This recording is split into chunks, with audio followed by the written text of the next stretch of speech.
ప్రియమైన తల్లి, నువ్వు ఎప్పుడైనా ప్రార్థన చేసావా?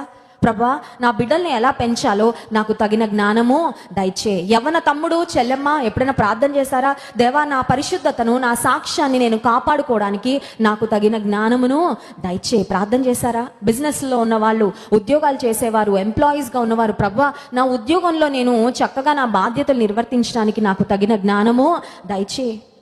నీ చిత్తానుసారమైన మార్గములలో నేను నడవడానికి నాకు తగిన జ్ఞానము దయచే. దేవుని సన్నిధికి వచ్చిన మనము కేవలము భౌతిక పరమైన ఆశీర్వాదాలు పొందుకోవడం మాత్రమే కాదు, కానీ ఈ జ్ఞానం అనేది కంటికి కనబడుతుందండి.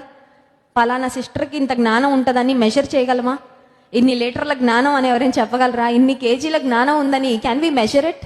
యూనిట్స్లో మెజర్ చేయలేము, కానీ జ్ఞానం ఎక్కడ ఉంటుందంటే లోపల ఉంటుంది. ఈ లోపల పైకి కనిపించని జ్ఞానమే మనిషి యొక్క జీవితాన్ని నియంత్రిస్తూ ఉంటుంది. ఈ జ్ఞానం లేకపోతే ప్రమాదం, జ్ఞానం ఉంటే మేలు. దేవుని